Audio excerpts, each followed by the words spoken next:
The following presentation is best experienced with headphones.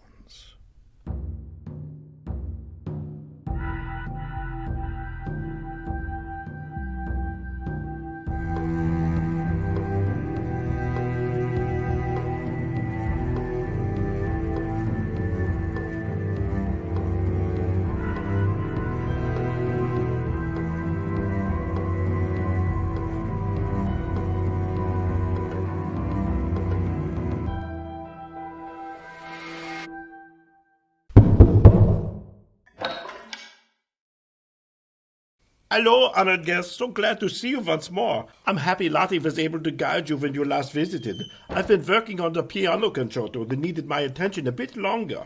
I'm very excited to play it later for the circle. Tonight, the circle is meeting in the kitchen. Hello, don't mind me. I am only preparing dinner. I am the chef at the House of Branching Paths. I need to grab a baking dish from the oven, so see you soon, honored guest. Ciao. Ooh, chef's dinners are always so good. You're in for a little treat. I will see you soon. Thank you, Claudia. Not to worry, dear guests. Our search for Nemo is still underway. I hope Nemo is not harmed. No, a dragon is all about collection. I'm sure once we locate Greer, Nemo will not be far. Do you think the stories will be the only things Greer collects until we find him? Well, we can definitely hope that. In fact, you might not speak that aloud. Greer doesn't need any ideas. I believe the flames have an idea. Yes, my friends. I do believe I see the crackle of a story on those flames. The fire burns bright, with stories ever knowing. Interesting choice by the Skuldrick Flame. Lovely. A story that features getting trapped. But our characters do not stay with their captor. It is an interesting fairy tale. One first published in the first volume of Grimm's Fairy Tales. On December the 20th, 1812. By Jacob and Wilhelm Grimm. Hansel and Gretel. Once upon a time, near a great forest, there lived a poor woodcutter and his wife and his 2 children. The boy's name was Hansel. and the girl's Gretel. They had very little to bite or to sup, and could not even gain their daily bread. As the father lay in bed one night thinking of this, he sighed heavily and said to his wife, What will become of us? We cannot even feed our children. There is nothing left for ourselves. I will tell you what, husband. We will take the children early in the morning into the forest where it is the thickest. We will make them a fire. We will give each of them a piece of bread. Then we will go to work and leave them alone. They will never find their way home again, and we shall be quit of them. No, wife, I cannot do that. I cannot find in my heart to take my children into the forest and to leave them there alone. The wild animals would soon come and devour them. Oh, you fool. Then we will all 4 starve. You had better get the coffins ready. But I really pity the poor children. The 2 children had not been able to sleep for hunger, and had heard what their stepmother had said to their father. Gretel wept bitterly and said to Hansel, It is all over with us. Do be quiet, Gretel, and do not fret. It will be all right. When the day was breaking, and before the sun had risen, the wife came and awakened the 2 children, saying, Get up, you lazy bones. We are going into the forest to cut wood. Then she gave each of them a piece of bread and said, That is for dinner. You must not eat it before then, for you will get no more. Gretel carried the bread under her apron. Hansel had his in his pockets. Then they set off all together on their way to the forest. When they had gone a little way, Hansel stood and looked back towards the house, and this he did again and again, till his father said to him, Hansel, what are you looking at? Take care not to forget your legs. Oh, father, I am looking at my little white kitten who is sitting on the roof to bid me goodbye. Oh, you young fool! That is not your kitten, but the sunshine on the chimney pot. Ugh. Of course Hansel had not been looking at his kitten, but had been taking every now and then a crumb of bread from his pocket and dropping it on the road. When they reached the middle of the forest, the father told the children. Hansel, Gretel, go and collect wood to make a fire.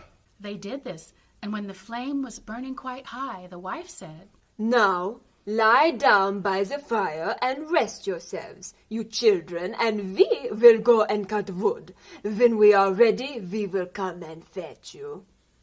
So Hansel and Gretel sat by the fire, and at noon they each ate the rest of their bread.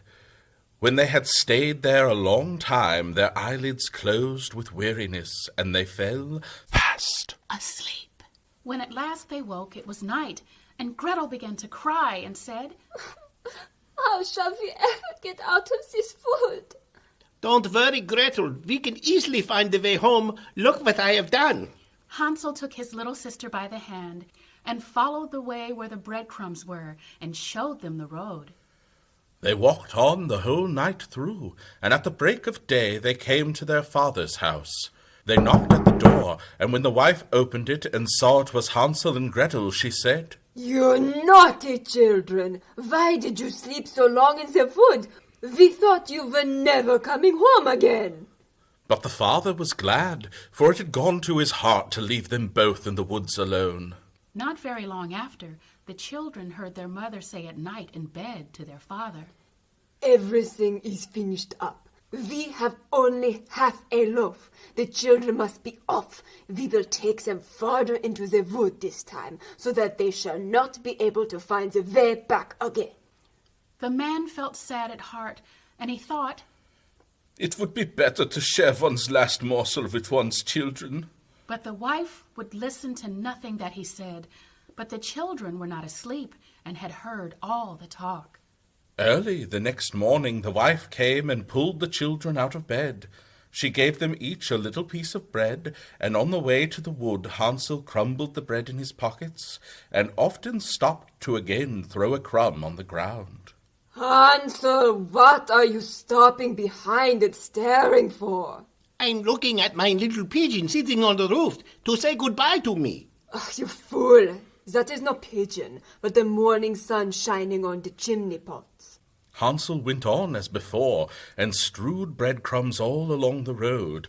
The woman led the children far into the wood, where they had never been before in all their lives. And again there was a large fire made, and the mother said, Sit still there, you children, and when you are tired, you can go to sleep.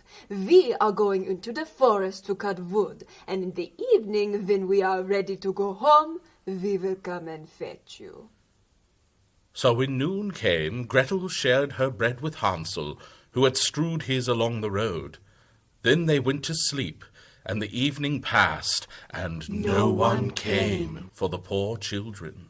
When they awoke, it was dark night, and Hansel comforted his little sister and said, Wait a little, Gretel, until the moon gets up. Then we shall be able to see the way back home by the crumbs of bread that I have been scattered along it. So when the moon rose, they got up, but they could find no crumbs of bread, for the birds of the woods had come and picked them up. Hansel thought they might find the way all the same, but they could not. They went on all that night, and the next day from the morning until the evening, but they could not find the way out of the wood. It was now the third morning since they had left their father's house. They were always trying to get back to it, but instead of that they only found themselves farther in the wood. About noon, they saw a pretty snow-white bird sitting on a bough and singing so sweetly that they stopped to listen. And when he had finished, the bird spread his wings and flew before them, and they followed after him until they came to A little house. And the bird perched on the roof, and when they came nearer they saw that the house was built of bread and roofed with cakes, and the window was of transparent sugar.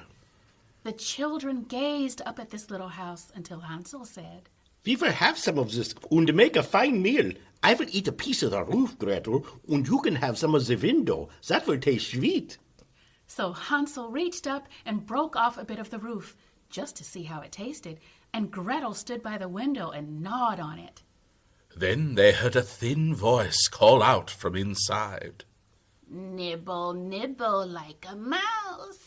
Who is nibbling at my house? And the children answered, Never mind, it is the wind. and they went on eating, never disturbing themselves. I found that the roof tasted very nice and took a great piece of it. And I pulled out a large round window pane and sat down and began upon it. The door opened. And an aged woman came out, leaning upon a crutch. Hansel and Gretel felt very frightened and let fall what they had in their hands. The old woman, however, nodded her head and said, Ah, my dear children, how come you here? You must come indoors and stay with me. You will be no trouble.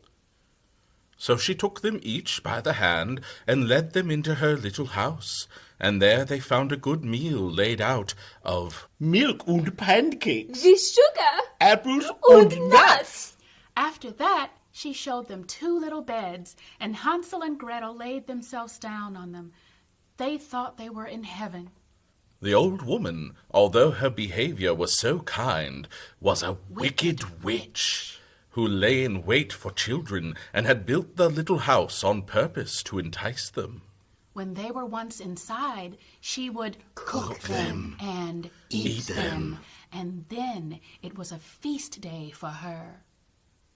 Early in the morning, before the children were awake, she got up to look at them, and as they lay sleeping so peacefully, she said to herself, Oh, what a fine feast I shall have. Then she grasped Hansel with her withered hand and led him into a little stable and Shut him up. behind a grating, and call and scream as he might, it was No good. Then she went back to Gretel and shook her, crying, Get up! Get up, lazy bones! Fetch water and cook something nice for your brother. He is outside in the stable and must eat. And when he is good enough, I shall eat him. Gretel began to weep bitterly, but it was no use. She had to do what the wicked witch bade her. Each morning the old woman visited the little stable and cried,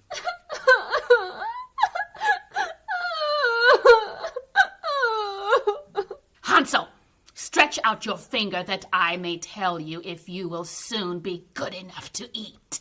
Hansel, however, thought to himself, I'll use a little bone to hold out to the old woman. She has weak eyes and cannot see what it is. She will think it is my finger. Hansel's plan worked, but when 4 weeks had passed, the witch lost patience and could wait no longer. Now then, Gretel, be quick and draw water. Be Hansel ready or not, tomorrow I must cook him. Oh, someone please help us.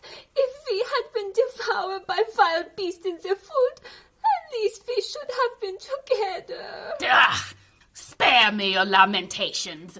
They are of no avail. Early next morning, Gretel had to get up, make the fire, and fill the kettle. First, we do the baking. I have heated the oven already and kneaded the dough. She pushed poor Gretel towards the oven, out of which the flames were already shining. Creep in and see if it's properly hot, so that the bread may be baked. And once Gretel was in, the witch meant to shut the door upon her and let her be baked, and then she would have eaten her.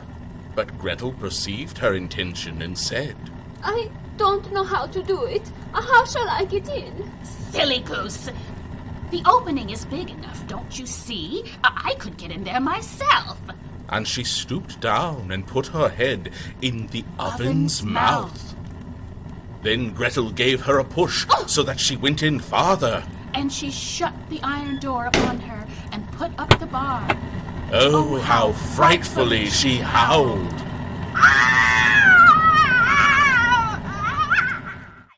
But Gretel ran away and left the wicked witch to burn miserably. Gretel went straight to Hansel, opened the stable door, and cried, Hansel, we are free! The old witch is dead. Oh, Gretel, you did it. You saved us. And the two embraced as they had nothing more to fear. They went over all the old witch's house, and in every corner there stood chests of pearls and precious stones. There is something better than breadcrumbs, said Hansel as he filled his pockets, and Gretel, thinking she also would like to carry something home with her, filled her apron full. Now, away we go. If only we could get out of the witch's woods. When they had journeyed a few hours, they came to a great piece of water.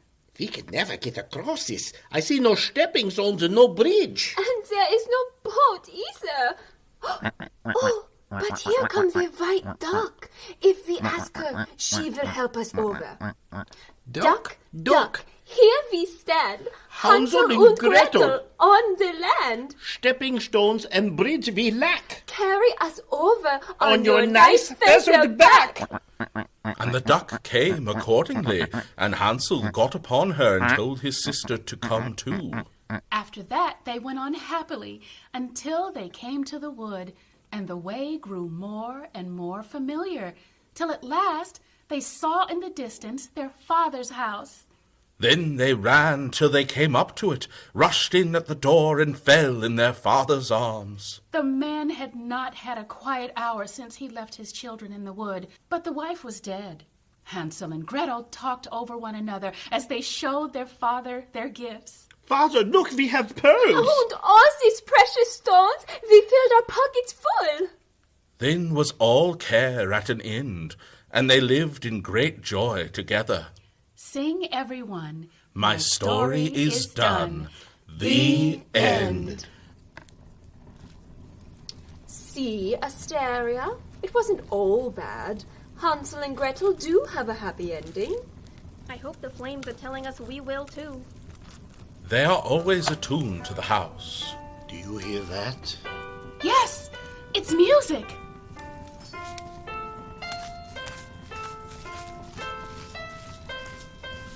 It's coming from the ballroom.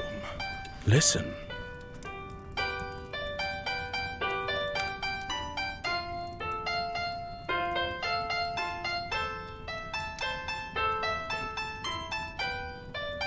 I wonder if it's Claudio. He mentioned he's been working on something.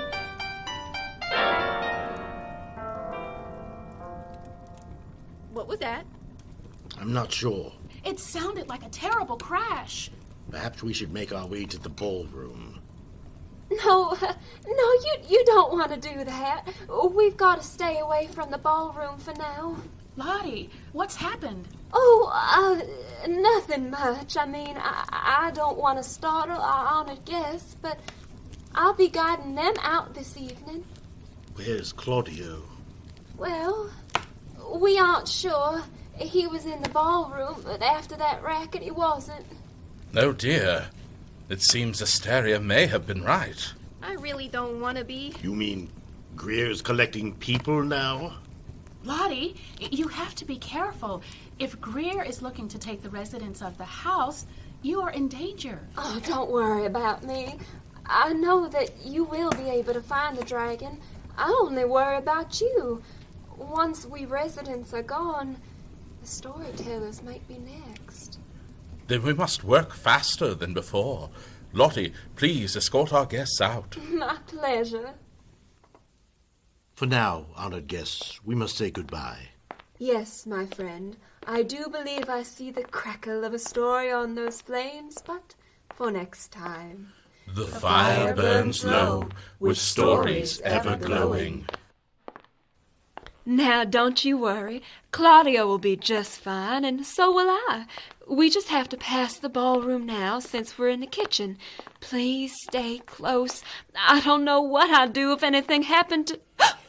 I think I'll keep you, I swear. On a guest go, please. Follow the hallway to your right and keep your eyes on the door. Help, somebody.